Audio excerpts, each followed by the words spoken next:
My name is Emma, I'm 34 years old, and my family uninvited me to my sister's wedding after I paid over $100,000 for it. Before I tell you how I burned it all to the ground in a single night, let me know where you're watching from in the comments. It all happened in the middle of a quarterly review with the executive board. My phone, which was supposed to be on silent, started buzzing on the polished mahogany table. One buzz. I ignored it. A second. Then a third, a fourth. The CEO paused. All eyes were on me. Flushed, I mumbled an apology and stepped out into the hallway. The screen was lit up with texts from my mother. The last one was in all caps. You're not invited. Maya doesn't want you there. My blood ran cold. I read it again. It didn't make sense. I was paying for the venue. I paid for the caterer, the band, the ridiculous 5-tier cake Maya just had to have.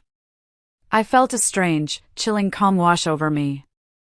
The kind of calm you feel in the eye of a hurricane. I didn't text back. I opened my email, found the thread with the venue manager, and typed a single, professional sentence. Subject: cancellation wedding of Maya. Please cancel all services booked under my name, effective immediately. Thank you. I hit send. One down.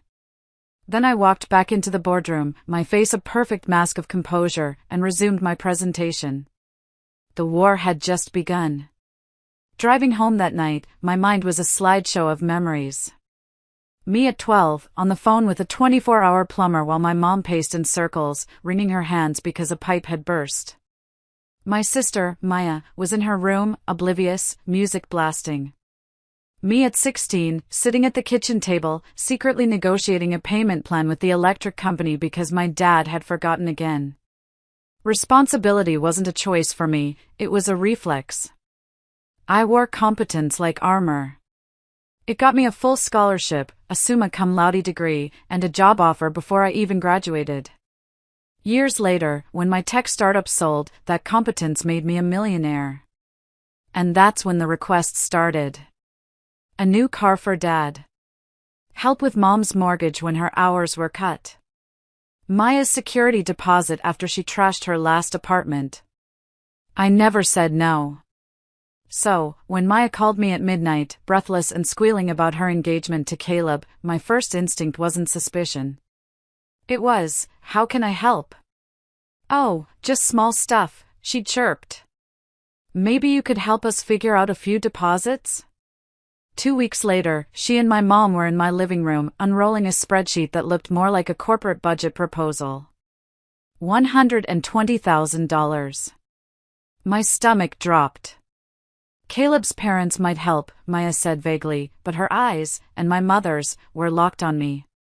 We'll figure it out was family code for Emma will figure it out. The next few months were a blur of wire transfers. Rush deposits for florists because Maya kept changing her mind. A non-refundable down payment on a designer dress.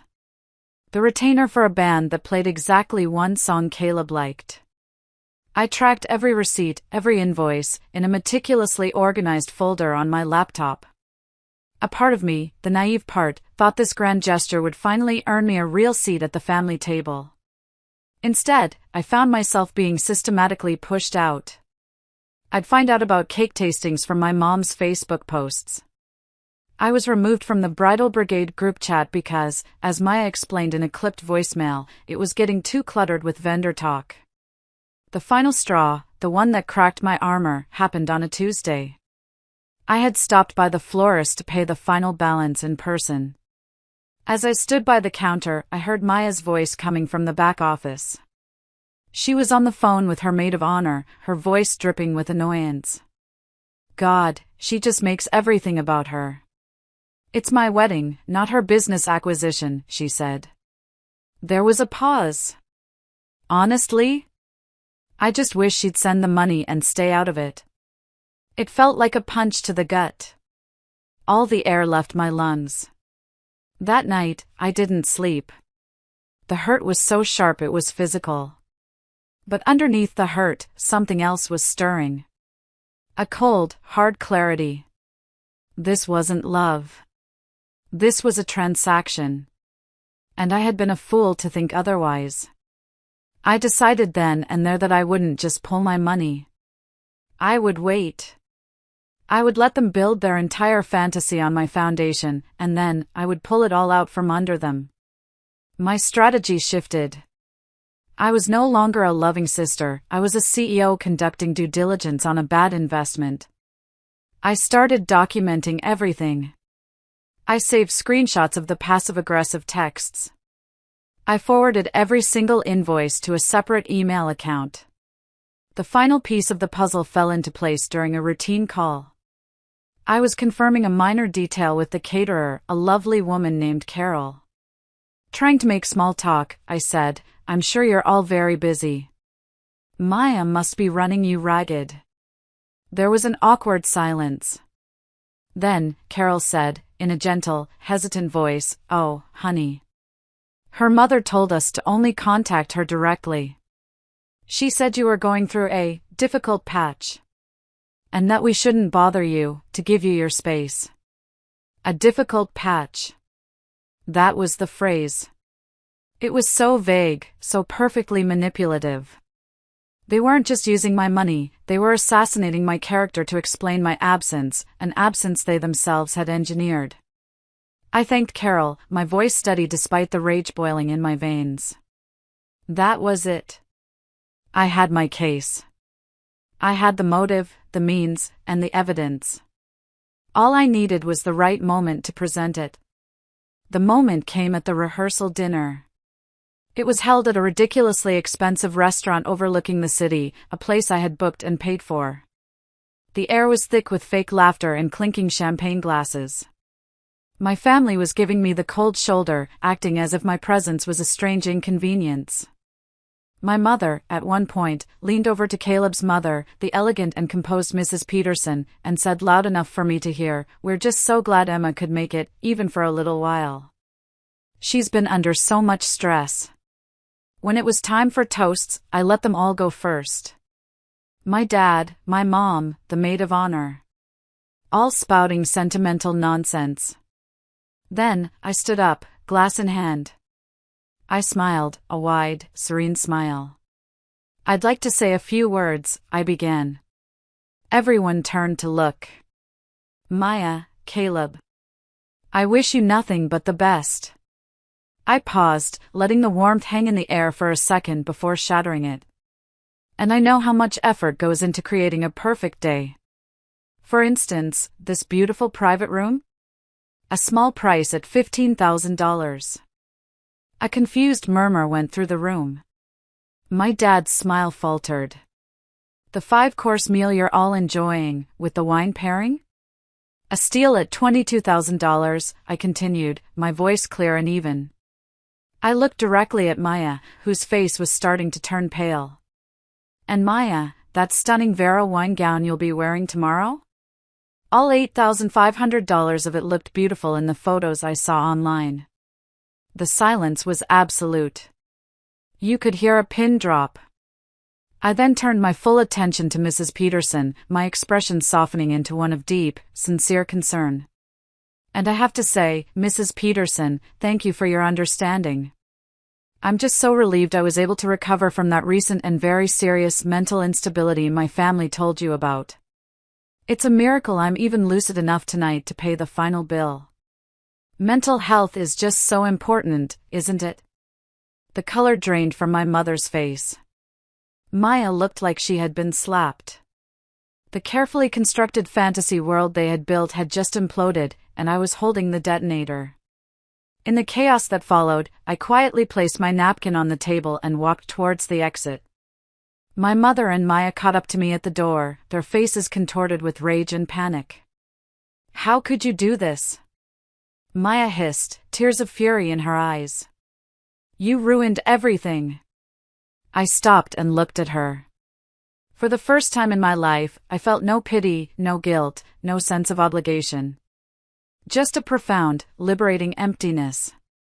"No, Maya," I said, my voice quiet but firm. I gave you the wedding of your dreams. Every last detail. Consider my absence from your life, starting now, the second gift. We're done. I turned and walked out into the cool night air, leaving them standing in the doorway of the life I had paid for but was no longer welcome in. I didn't look back. A year passed.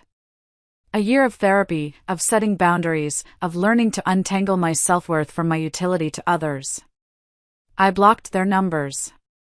I went on a trip to the coast and threw my phone in the ocean.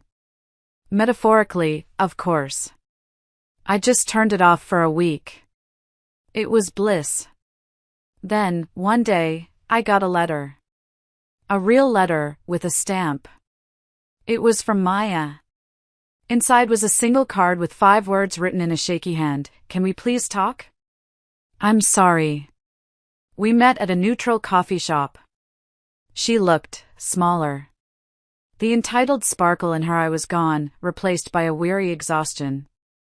She told me everything. The wedding never happened. Caleb's family had been appalled. The shame had forced her to look at herself, really look, for the first time. She was in therapy.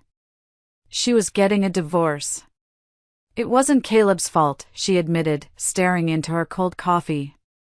I built my entire identity around what people thought of me, and it was all a house of cards. You just had the guts to be the one to blow it down. It wasn't forgiveness, not yet. But it was a start. It was truth. Today, my life is different. My dinner table is filled with mismatched chairs and friends who don't need anything from me except my company. I mentor young female entrepreneurs, helping them build their dreams on their own terms. Last week, one of them sent me a note. It said, "You taught me that I am not the backup plan. I am the blueprint." For years, I gave my place away at the table and called it love. Now, I know the most valuable table isn't one you're invited to. It's the one you build yourself. Thank you so much for listening to my story. It wasn't easy to share, but I felt it was important. My question for you is, have you ever had to choose between your family and your own self-worth? What did you do? Let me know in the comments below. And if this story resonated with you, please consider liking this video and subscribing for more. It really helps the channel out. Thanks again.